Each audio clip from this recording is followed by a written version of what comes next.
ওসমান হাদিরা যেন যুগ যুগ ধরে এই দেশে মাটিতে বেঁচে থাকে, এরকম মানুষের জন্য প্রচন্ড তৃষ্ণা এবং পিপাসা সমাজে আছে। কেউ তাদেরকে উদ্ধারে এগিয়ে আসবে, নেতৃত্ব দিবে, জীবনবাজি রাখবে।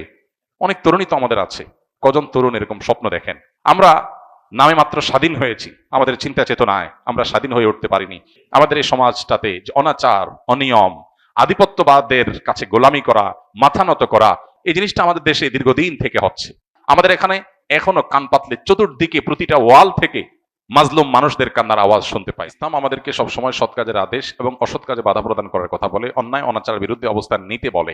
ইসলাম আমাদেরকে বলে সবসময় আমরা নিজের ব্যক্তি স্বার্থের ঊর্ধ্বে অন্যের কল্যাণ সাধনে নিজেকে নিয়োজিত করব।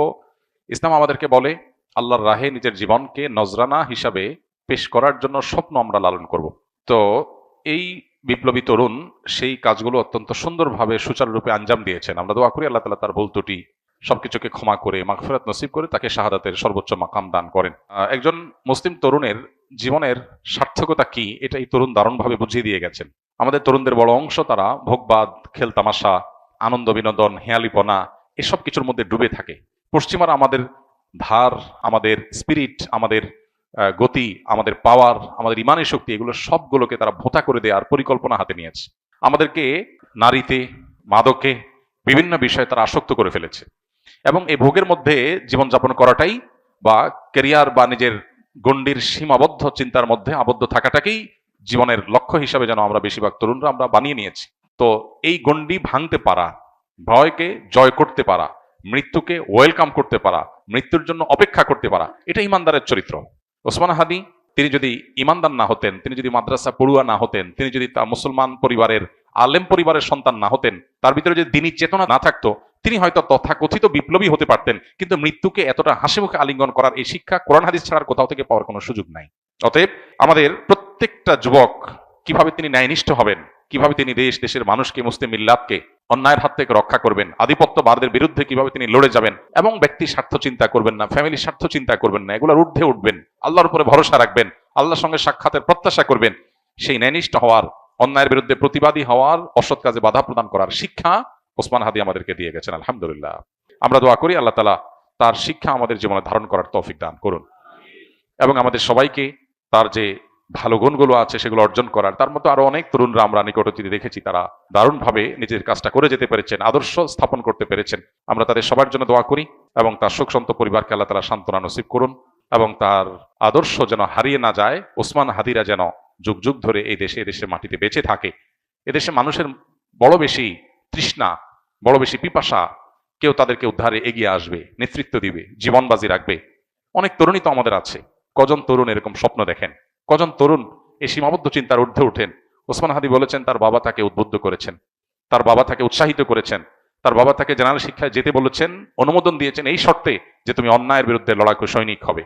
তার পরিবার থেকে তিনি পরিপূর্ণ সাপোর্ট পেয়েছেন। তো কয়টা পরিবার এরকম আছে, কয়টা মা বাবা এরকম আছে যে বাবা তুমি কেরিয়ার গড়ে অনেক টাকা পয়সা কামাই করবা, অনেক বড় পদ চেয়ারে যাবা, আর আমরা ভোগবাদের ভিতরে থাকবো, আমরা সেগুলো ভোগ করব, ভাবসাব হবে, সামাজিক অবস্থান হবে, এগুলো আমাদের টার্গেট না। আমাদের টার্গেট তুমি মানুষ হও, ইমানদার হও, আল্লাহ ভীরু হও, আল্লাহ ছাড়া কাউকে পরোয়াকারী হইও না, সমাজটাকে পরিবর্তনের জন্য চেষ্টাটা করো।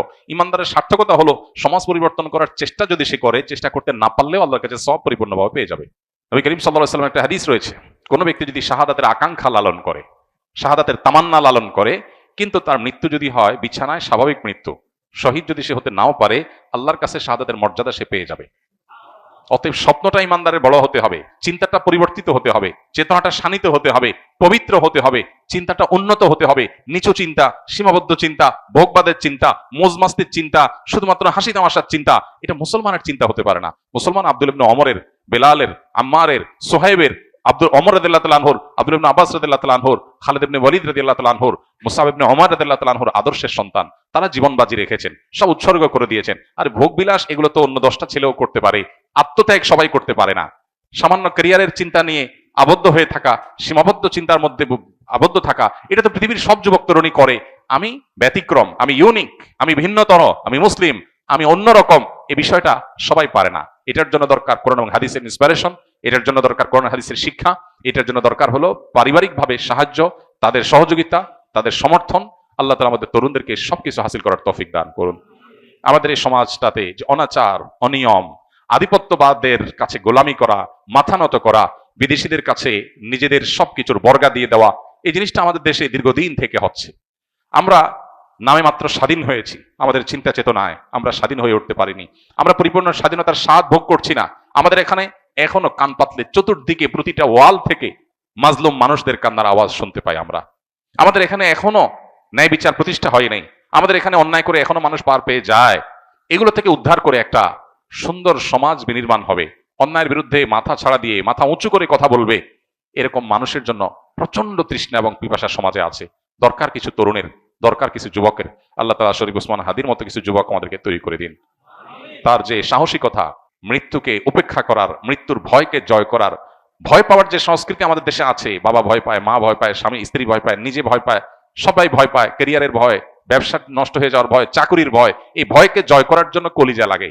আল্লাহ তাআলা সেই কলিজা, সেই সাহসিকতা, সেই ইমানের শক্তি আমাদের সবাইকে নসিব করুন। এবং আবারও দোয়া করি আল্লাহ তাআলা এই বিপ্লবীকে, এই তরুণকে তার ভুল ত্রুটিগুলোকে মাফ করে কিয়ামতের ময়দানে শহীদদের কাতারে সর্বোচ্চ সম্মানের সাথে তাকে শামিল হওয়ার তৌফিক দান করুন।